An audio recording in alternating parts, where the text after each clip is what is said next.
Olá, bem-vindas, bem-vindos, bem-vindes ao workshop Fomento e Financiamento para Instituições Culturais, oferecido gratuitamente pelo programa Polos Hub.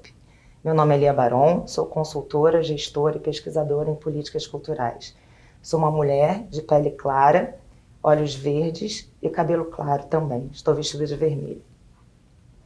Eu sou Marcelo Veloso, consultor e gestor em políticas culturais e economia criativa. Sou um homem de pele clara, barba e cabelo grisalho, estou usando uma camisa rosa clara e uma calça bege. Estamos aqui para compartilhar com vocês um pouco do nosso conhecimento sobre fomento e financiamento para instituições culturais e algumas experiências e práticas ou ideias ao longo desta videoaula.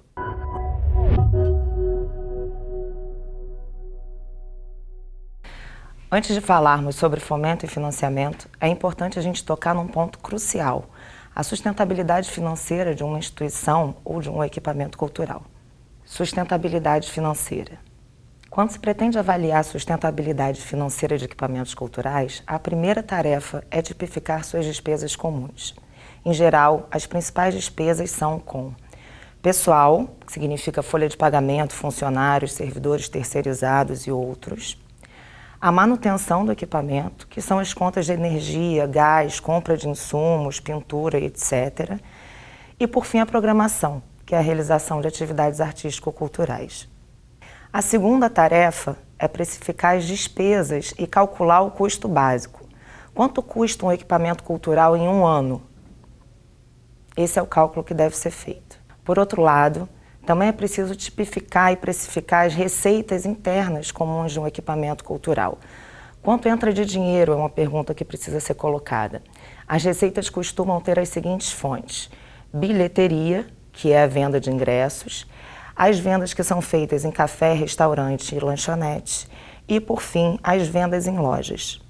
A surpresa que a gente tem quando bota os dois totais lado a lado vem de constatar o desequilíbrio financeiro.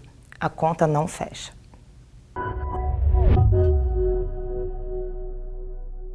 Em geral, os equipamentos culturais, especialmente os centros culturais, os museus e as bibliotecas, não são, do ponto de vista financeiro, autossustentáveis. Ou seja, não geram em receitas próprias a quantidade de dinheiro necessário para os custos de seu funcionamento. Para se ter uma ideia, no Louvre, em Paris, um dos museus de maior visitação do planeta, a arrecadação da bilheteria corresponde a aproximadamente 5% das receitas. Então, falta 95% para fechar a conta. Ou seja, não é apenas de bilheteria que sobrevive um equipamento cultural. E nem sempre a exploração de espaços comerciais, como um café, um bistrô ou mesmo uma loja de venda de souvenirs, é lucrativa o suficiente para fazer a conta fechar. Então, como sustentar o equipamento cultural? De onde vem o recurso para manter um espaço funcionando? Na maioria dos casos, a sustentabilidade do equipamento vem da composição de recursos vindos de fontes diversas. São verbas que se complementam para garantir a manutenção e a programação do equipamento. É sobre a tipologia dessas fontes externas que vamos começar a falar agora.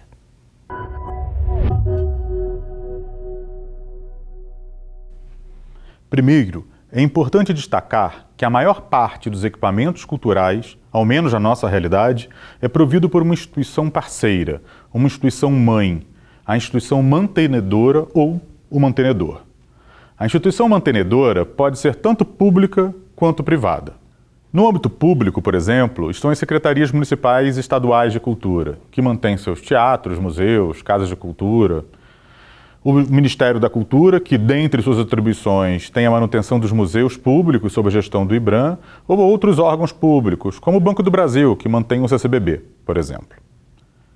Em geral, os equipamentos públicos são geridos diretamente pelo órgão gestor, com custeio integral, pelo orçamento público ou em parceria com as organizações sociais, o que pode significar tanto o custeio integral pelo orçamento público, quanto a corresponsabilização dos custos do equipamento, com parte do dinheiro proveniente do orçamento público e outra parte a ser captado pela organização parceira. Hoje, o fundamento para a realização dessas parcerias é o MIROSC, Marco Regulatório das Organizações da Sociedade Civil, estabelecido pela Lei 13.019 de 2014.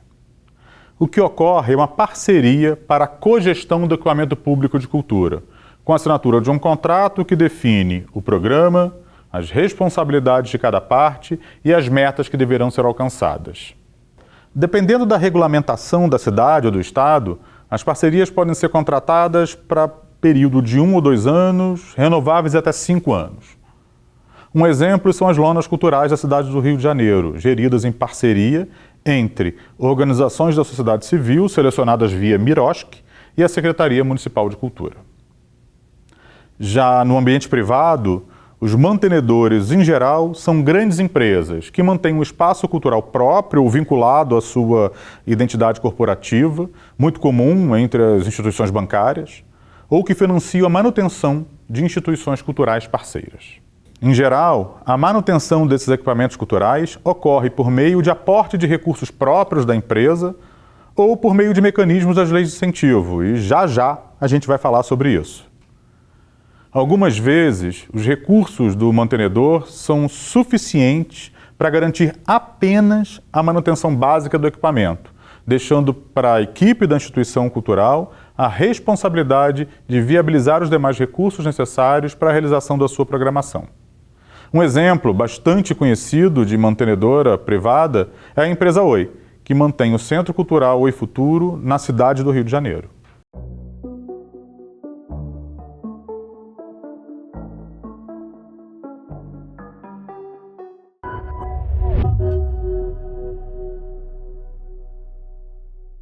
Como já vimos antes, muitas vezes, para garantir o pleno funcionamento do equipamento cultural, é necessário conseguir recursos externos, captando dinheiro com parceiros públicos e privados. Relacionamos aqui as 3 principais estratégias que os equipamentos culturais utilizam para a captação de recursos externos: patrocínios, editais e emendas parlamentares.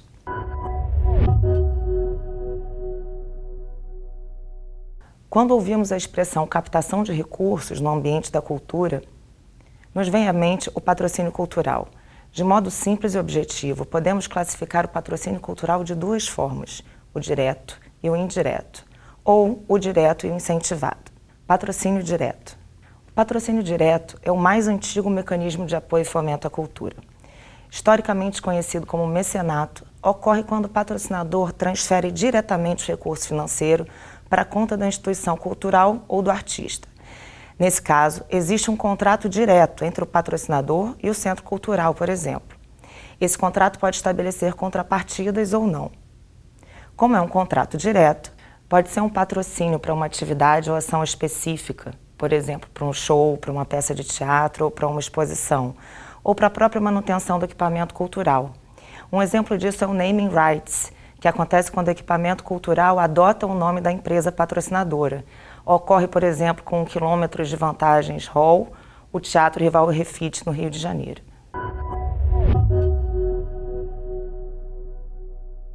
O modelo de patrocínio indireto surge no Brasil no final dos anos 80, quando aparecem os primeiros mecanismos de incentivo à cultura. Ocorre quando o patrocinador realiza a transferência dos recursos financeiros por meio de uma lei de incentivo fiscal à cultura, podendo, com isso, custear a manutenção ou a programação do equipamento. A mais conhecida das leis é a Lei Nacional de Incentivo à Cultura, a Lei Rouanet, criada em 1991. Vários estados, como o caso do Rio de Janeiro, possuem também suas leis estaduais de incentivo à cultura, muitas vezes conhecida como Lei do ICMS, porque o incentivo é concedido à empresa sobre o ICMS que ela terá que pagar. E algumas cidades possuem uma lei municipal de incentivo à cultura, como a cidade do Rio e Niterói, conhecida por Lei do ISS. No caso das leis de incentivo, cada uma tem uma regra própria, mas, em geral, elas permitem que parte do recurso investido pelo patrocinador no projeto cultural possa ser abatido do imposto que ele, o patrocinador, tem a pagar. As leis de incentivo à cultura foram criadas com o intuito de estimular a prática de patrocínio em cultura pelas empresas privadas do país. Também no caso das leis de incentivo, o patrocínio pode ser realizado tanto para a programação artística cultural, quanto para a manutenção do equipamento cultural. Esses casos de custeio e manutenção do equipamento cultural costumam ser feitos por meio da formatação de um plano anual, que funciona mais ou menos como um projeto cultural, mas tem a duração de 1 ou mais ciclos de 12 meses e pode envolver, além dos custos referentes à programação cultural, também os custos de manutenção do equipamento. Mas atenção! A possibilidade de apresentar um projeto de plano anual à Lei Nacional de Incentivo à Cultura, a Lei Rouanet, está bastante restrita desde 2021, devido ao Decreto 10.755, sendo permitido o seu uso praticamente para apenas museus públicos, instituições voltadas ao patrimônio material e imaterial ou ações formativas em cultura. Aliás, muito se tem falado da Lei Rouanet e da política de fomento à cultura em geral nos últimos anos. E muita gente atacando a lei sem entender de fato para que ela serve e como funciona.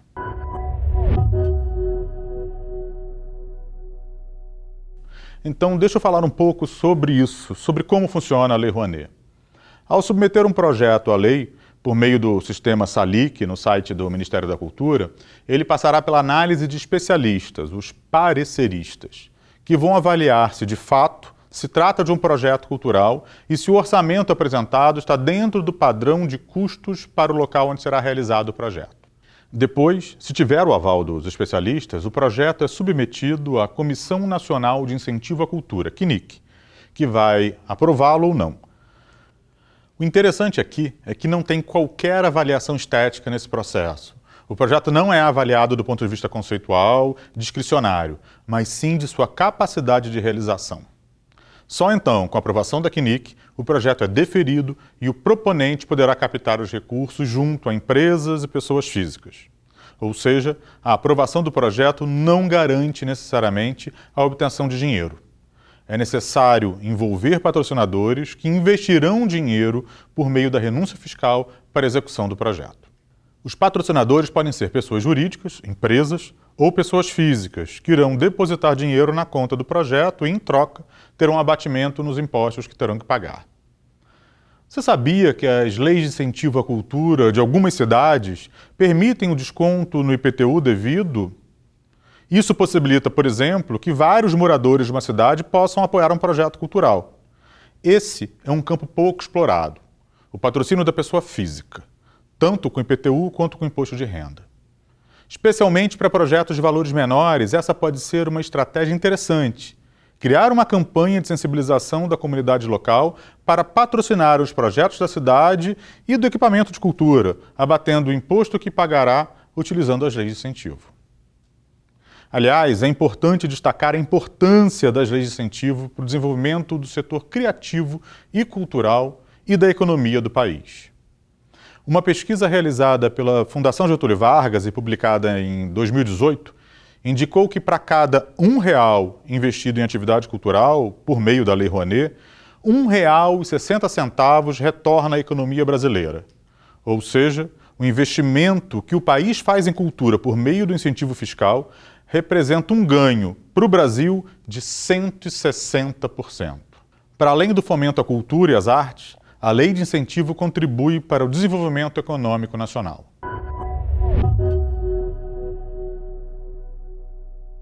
Sabemos que nem sempre é fácil para o equipamento cultural de menor porte ou instalado em um território distante dos grandes centros urbanos conseguir captar recursos junto à iniciativa privada. Por isso, um outro mecanismo muito importante para a captação de recursos são os editais públicos, também conhecidos como chamamentos públicos. Existem editais de diferentes tipos, para diferentes propósitos, para determinado território, para determinado segmento artístico, para programação, para infraestrutura e outras linhas. E os editais também podem ser lançados por instituições públicas ou privadas. Os editais públicos, em geral, podem apresentar linhas de apoio às atividades artísticas, à pesquisa, aos processos formativos, a obras e melhorias físicas, a aquisição de acervo e mesmo a manutenção de equipamentos ou grupos culturais pelo período de meses. Um exemplo é o FOCA, o Programa de Fomento à Cultura da Secretaria Municipal de Cultura do Rio, que apresenta linhas diferentes para todos os tipos de projetos. Desde o ano passado, o FOCA inseriu uma linha específica para a manutenção de equipamentos culturais. Uma dica importante é estar atento ao anúncio de novos editais, que são sempre bastante divulgados nas redes sociais. Também existem editais lançados por instâncias privadas. Algumas empresas realizam editais ou chamadas públicas para receberem projetos para patrocínio. Em geral, esses editais são voltados ao apoio a exposições, espetáculos, produção de filmes ou processos formativos em arte e cultura. Um exemplo é o Programa Oi de Patrocínios Culturais Incentivados, atualmente o maior programa privado de investimento em cultura do Brasil. E outra dica: seja conciso, claro e objetivo na apresentação e na defesa da sua ideia.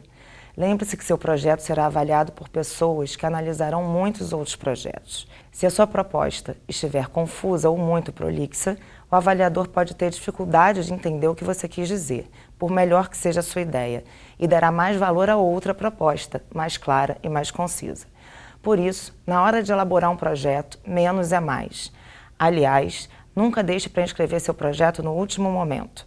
Principalmente hoje em dia, quando a maior parte dos editais tem as suas inscrições realizadas por meio da internet, no momento final sempre tem congestionamento de inscrições.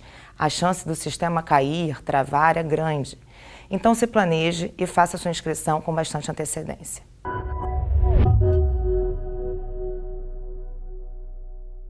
Uma terceira estratégia de captação, e essa voltada especificamente para as instituições públicas ou reconhecidas como CIP, é as emendas parlamentares ao orçamento.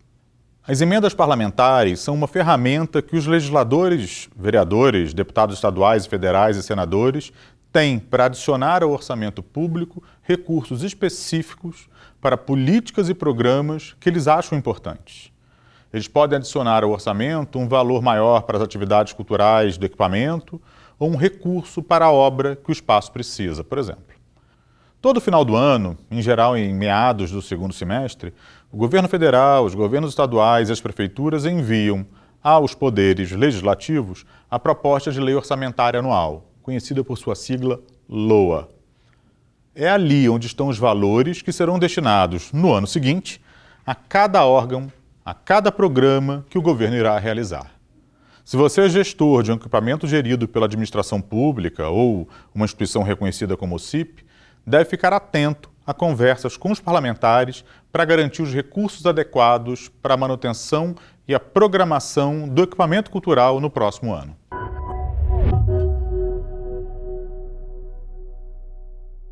Os patrocínios, os editais e as emendas parlamentares são os três principais mecanismos de captação de recursos para as instituições e equipamentos culturais. Mas, além destes, ou melhor, de maneira coordenada com esses instrumentos, apontamos algumas estratégias que podem ajudar a captar e a gerar outros recursos financeiros. Associação de amigos. Todo mundo já escutou falar em associação de amigos. Elas surgem como uma estratégia para mobilizar lideranças da comunidade para se envolverem e apoiarem o equipamento cultural. É mais comum com museus e algumas casas de cultura, mas podem existir em qualquer espaço cultural. Uma associação de amigos é normalmente uma instituição de direito privado sem fins lucrativos, mas pode apresentar diferentes formatos e institucionalidades. Algumas são formalizadas com CNPJ, outras são informais. A Associação de Amigos é também uma instituição de apoio estratégico e operacional. Como os órgãos da administração pública direta, as secretarias de cultura, por exemplo, não podem captar recursos via leis de incentivo e, portanto, se o equipamento cultural for um departamento da administração direta, ele não poderá captar recursos em leis de incentivo, as associações de amigos podem cumprir esse papel de propor projetos e arrecadar recursos que serão investidos no espaço cultural. Por isso, o ideal é que elas sejam formalizadas e que tenham em seu estatuto social a descrição de seu objetivo, apoiar a instituição cultural da qual representa os amigos. Também é fundamental que adote todas as práticas de transparência na gestão dos recursos, especialmente se estiver atuando em parceria com o equipamento cultural público. Para além da função operacional, a Associação de Amigos é, sobretudo, um ambiente de governança, onde se encontram pessoas que exercem uma boa liderança na comunidade ou em seu meio profissional que podem ajudar a gestão do equipamento cultural, fazendo uma articulação com a sociedade, com o empresariado e com a gestão pública para atrair novos projetos e recursos. Por exemplo, na associação de amigos pode estar um empresário respeitado na cidade que pode mobilizar e sensibilizar outros empresários a patrocinarem, via lei de incentivo ou mesmo de modo direto, os projetos e atividades do equipamento cultural. Ou pode estar uma liderança política importante, que venha ajudar na relação com o poder público para garantir recursos como emendas parlamentares ou a aprovação de orçamento maior, caso seja um equipamento público. O ideal é que a associação seja composta por pessoas de diferentes campos de articulação, pessoas que podem criar novos canais de interlocução com setores que sejam estratégicos para garantir o apoio que o equipamento cultural precisa. É importante que seja uma instância que permita ampliar a rede de apoio ao equipamento cultural. Uma das mais atuantes associações de amigos, por exemplo, é a do Museu Imperial de Petrópolis, que colabora com a captação de recursos e mesmo com a aquisição de acervo para o museu. Uma outra estratégia muito utilizada pelos espaços culturais, principalmente aqueles que funcionam em edifícios históricos ou com arquitetura icônica, é a alocação de parte de seus espaços para eventos. Como exemplo de atividades, a gente pode destacar o uso de espaços como auditórios, salas amplas, pátios e jardins para eventos corporativos, fotos de formatura, filmagem ou fotografia de campanhas publicitárias, desfiles de moda, cursos privados e, se houver estrutura, atividades festivas particulares como casamentos.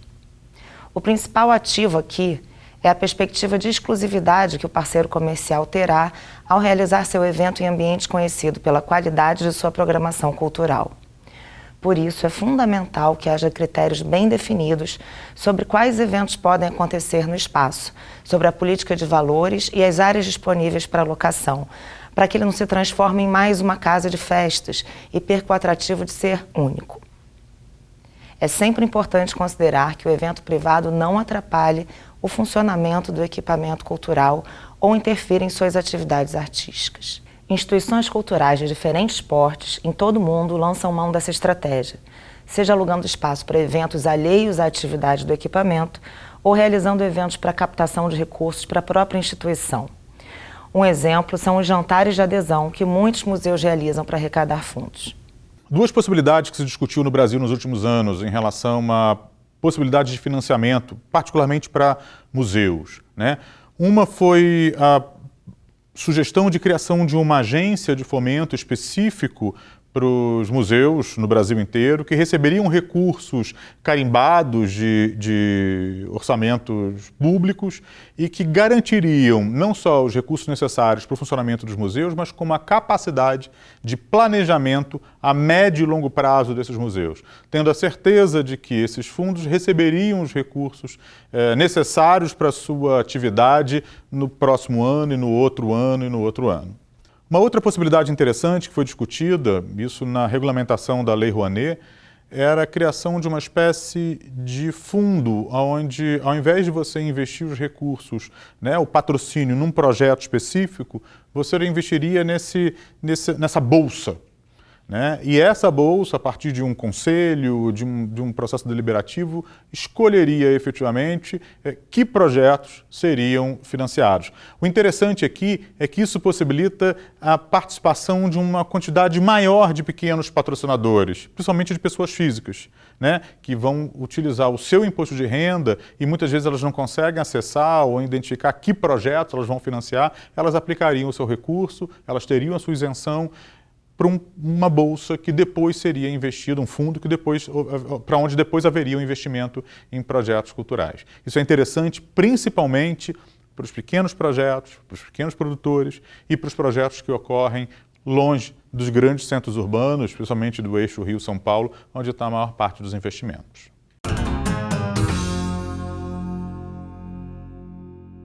Ao longo desta videoaula, apresentamos um resumo com os principais tópicos sobre os mecanismos de fomento e financiamento a equipamentos culturais, como funcionam e as principais estratégias utilizadas por instituições culturais no país. Não há mágica. Qualquer que seja a estratégia que você adote, só surtirá efeito se houver entrosamento da instituição cultural com a comunidade em que está inserida. É fundamental a relação com os atores locais de sua cidade, de seu bairro, de sua região. que as lideranças, os gestores públicos, os empresários, artistas e os profissionais da cultura tenham um senso de pertencimento desse espaço cultural. Isso gera a legitimidade e a força política para que seu plano de captação de recursos ou de geração de novas receitas seja um sucesso. Obrigada por terem ficado com a gente até aqui. Esperamos que tenham aproveitado e estamos à disposição para dúvidas e conversas. Um abraço.